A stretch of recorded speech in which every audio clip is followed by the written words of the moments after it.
kitchen is a room in the home where our patients can be working with a lot of sharp objects, heat sources, and sometimes even fire.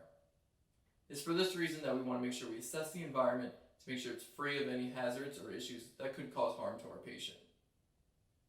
When we initially walk into the kitchen, we want to make sure to assess it to see if there's a smoke detector present. A smoke detector such as this should be placed somewhere within the kitchen or just outside the kitchen. Understandably, you don't want the smoke detector directly above a heat source such as the stove or the oven. Smoke detectors should be checked to make sure it's working properly, and batteries should be replaced at least every 6 months. Additionally, when you walk into the room, you want to make sure to see if there's any immediate hazards that grab your attention. Right away, I see over here that there's a wet mop with some soapy water left over.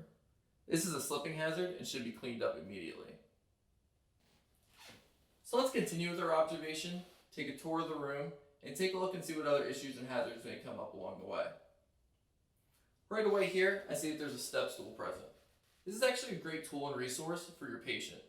It can help avoid them having to stand on unsturdy boxes or an unsturdy chair in order to reach items that are high up into a cabinet. Again, a step stool, a great resource for your patient to keep them safe in the kitchen. Now let's walk over here and take a look at our food prep area and our heat source, our stove and our oven. Right away, I want to check and see if there's adequate lighting. Is the light bright enough to keep our patient free from injury when working in this space?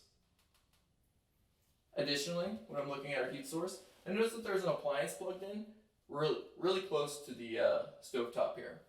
Any kind of electrical cords that are close to a heat source can easily melt or deteriorate and can cause a shock or a fire issue. Additionally, when I step back and take a look at this stove area, I see that there's a lot of towels, pot holders, and things that are very flammable, very close to this heat source, or even directly on the heat source. If a stove top is left on or still warm, this of course can be a fire issue.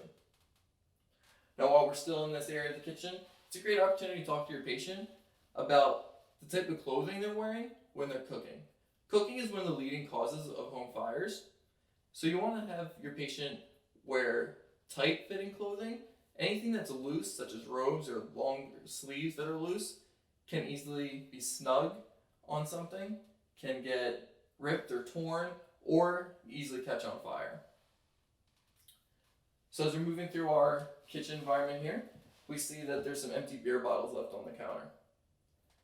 If anyone in the home, including your patient, is drinking alcohol, using tobacco, or using drugs, this could be a great opportunity to have a conversation about how this can negatively impact the quality of care being administered within the home environment. As we move through the kitchen here, I notice that there's a throw rug present. Throw rugs, of course, you want to check and see if there's a non-skid or adhesive backing to it. In this case, this throw rug does not have one. This throw rug can easily move, slide, bunch up, and can be a tripping hazard for our patient.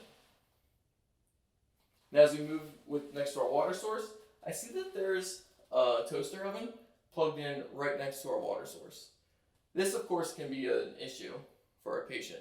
It can be a shock issue, can be an electrocution issue for our patient.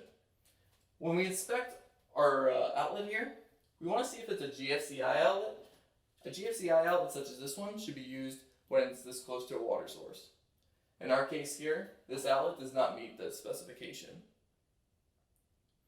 Now as we move down the countertop, we see that there's some fruit, vegetables, and if we look around the room, we see that there's a few plants present as well. Now this might seem like a trivial or a non-important issue, but you want to make sure that these items are real, they're not decorative, they're not wax, and that any kind of plants in the kitchen aren't poisonous. Again, this is to keep our patient safe.